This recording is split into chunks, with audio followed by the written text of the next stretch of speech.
You're sure this guy's a Christian? Yeah, I think so. Truth. What's going on, Gob Geeks? Just loves you. My name's Cody, and this is the Christian News Show we do every Monday, Wednesday, and Friday.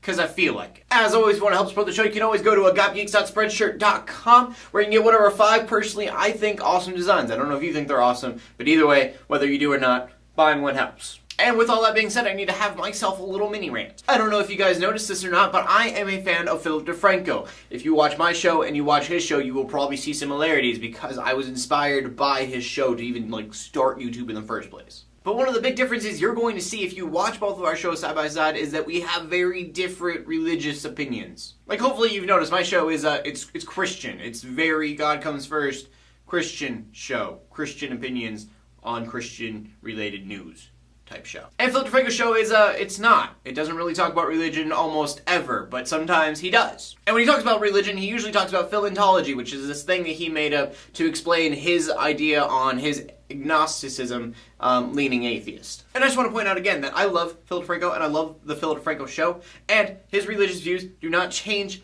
my opinion on his show. What he has done with YouTube is just amazing and talented and straight up inspiring. But the other day he brought up his philontology, saying that according to him, if God were real, he would balance the good and bad in the world that you have done, and that would determine whether or not you went to heaven. Which sounds really nice. Rob Bell would love it. But it's not true, and it's a very good thing that it's not. A big question comes up when you say that, and that is, what defines what is good in the world? If you're watching this and you're an atheist, you've probably heard this a million times, but there are a lot of people that think what Hitler did was good and right. And to go to the opposite spectrum of that, there are Christians in the world that think what the Westboro Baptist Church is doing is good and right. And I could never worship a God that looked at human standards and said, yeah, we'll go with it. The fact of the matter is, Philip DeFranco, your God is flawed.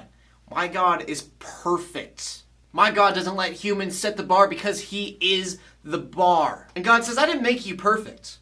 I didn't make you other gods. I made you human. And I took your imperfections and I conquered them for you and I forgave them for you. And all you have to do is accept that. So Phil, you could try to balance the good and the bad, but any criminal will tell you no matter how many good things you do, if you commit a crime, you're still going to pay for it. And God says, I know you did the crime, but I already paid for it, so if you want to be free, you can be. It's up to you.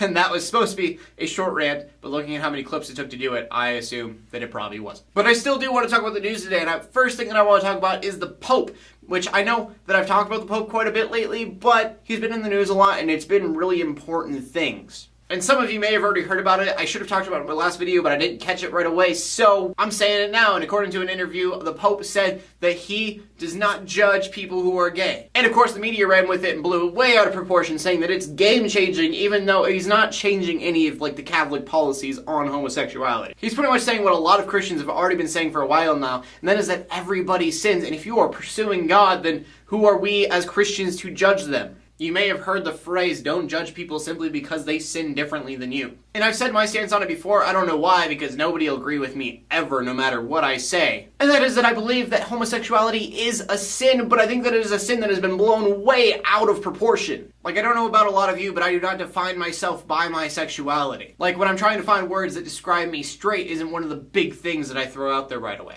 Yet, for whatever reason, as Christians, we have labeled people so strongly by that. We as humans are much, much more than our sexual orientation. And if you call yourself a Christian and you follow the ways of the Bible and pursue God, then I consider you a brother or sister. That's it. This is becoming a really serious YouTube video. I apologize. And I just realized my next story doesn't help that in any way. It's terrible, actually. But on the bright side, the next story does prove that there are much worse things a Christian can be doing than being gay. Because in Kirbyville, Texas, there is a pastor, so professionally Christian, that is his job, is to be a Christian, murdered his nephew at his church. And there is not a lot of information out about this story. They don't have a motive for sure. And not a lot has come out about this story, but Curtis Paul Jones, 34, was shot by Pastor Luther Jones, who was 64 years old. For whatever reason, they were both at the church, 10:30 a.m., and the pastor shot the nephew with a gun. Somebody who actually went to the church was like, it doesn't make sense. They were both good guys. The guy that was dead was a good guy, and the pastor Well, he was a pastor, so nobody thought that he would, like, shoot somebody at his church. Like, pastors don't do that. But the point is, gay pastor, definitely better than murderous pastor. I would much prefer there be a chance of the pastor hitting on me than killing me. Just saying. And then our final story isn't nearly as dark, and it's actually kind of an amazing thing. The FBI did a 72-hour raid, and they rescued 100 children from sex trafficking. And they also arrested 150 very demented pimps. And this is awesome news. Like, this is a big achievement. Many people don't know that sex slavery is a very real thing. A lot of people don't know that sex slavery is a very real thing that happens in the United States constantly. And so I like to talk about it whenever it comes into the news, just to spread awareness to people that it is a thing that happens all the time. And if you want to help fight this really terrible thing, link in the description below to love146.com. Like I said, I try to bring awareness as much as possible, and I try to bring them up as much as possible because they do amazing things to fight against it. So that brings us to the question of the day, and I couldn't think of a question that really pertained to any of the news stories. So I wanted to ask, how did you find Jesus if you are a Christian? And if not, how did you come to believe whatever it is that you believe? As always, please leave a comment in the comment section below with your answer. Leave a video response if you want to. My name is Cody. I bring in news to the Christian community every Monday, Wednesday, and Friday. In closing, let the haters hate, let the Christians pray. And to everybody, like, subscribe. I'll see you later, and God bless.